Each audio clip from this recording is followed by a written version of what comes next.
Hi, today we'll discuss the first question from the Ncert Exemplar exercise 3.3 of grade 10.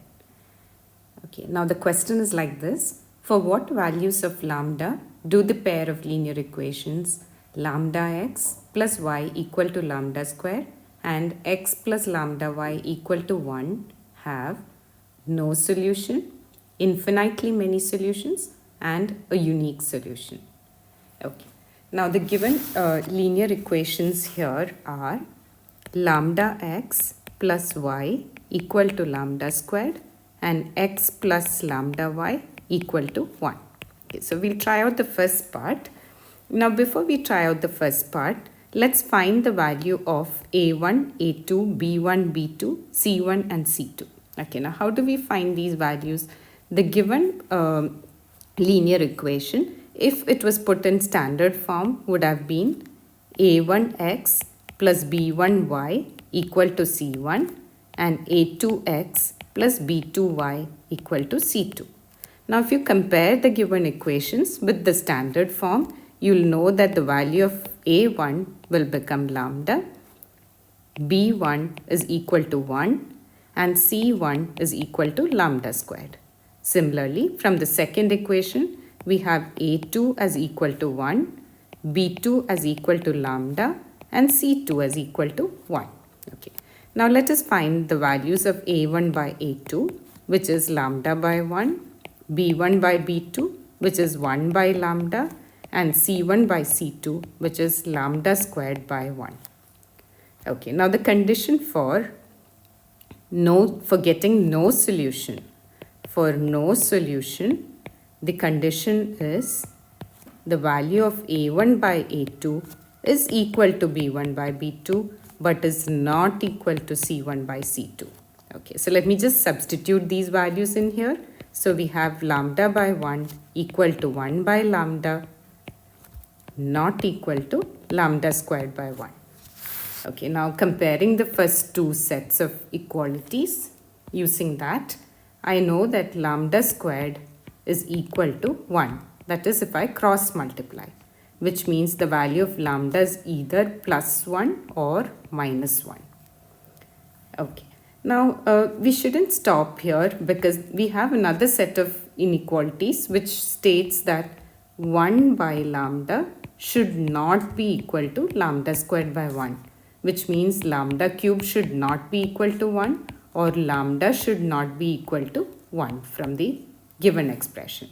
Okay, now when we combine both these results, what do we arrive at?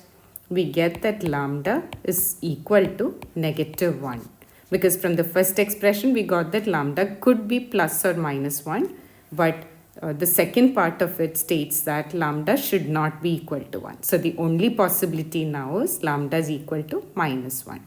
So for getting for the pair of linear equations to have no solution, the value of lambda should be equal to negative 1. Okay, now let's try out the second part of the question. Now in the second part of the question, we know that the value of, you need to find the value of lambda when the pair of linear equations have infinitely many solutions. Now for getting infinitely many solutions,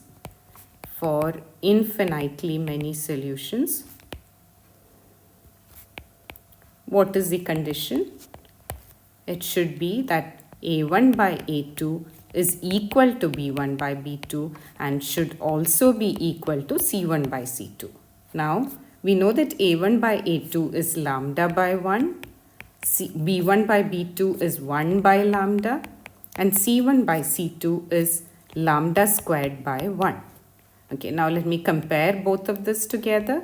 Again, I would get lambda squared as 1, from which I know that lambda is going to be equal to plus or minus 1.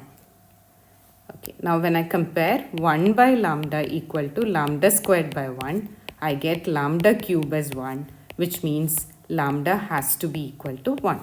Now again, when I compare both of this together, from the first set, I have lambda is equal to plus or minus 1. But when I compare the second and the third values, I got lambda is equal to 1. Which means when I combine both of the results, I'll get the value of lambda is equal to 1. So for the pair of linear equations to have infinitely many solutions, the value of lambda should be equal to 1. Now the third part of the question requires you to find out the value of lambda when the pair of linear equations has a unique solution. Now for unique solution, you know that the value of a1 by a2 should not be equal to b1 by b2, which means lambda by 1 should not be equal to 1 by lambda, which gives us that lambda squared should not be equal to 1 or lambda should not be equal to plus or minus 1.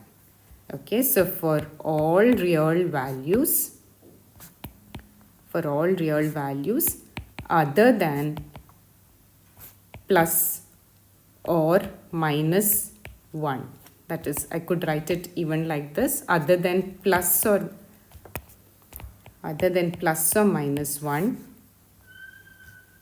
the pair of linear equations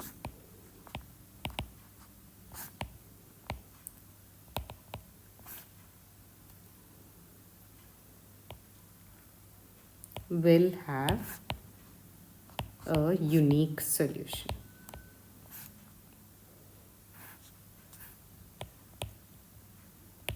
Okay, so for all real values of lambda other than plus or minus 1, the pair of linear equations will have a unique solution.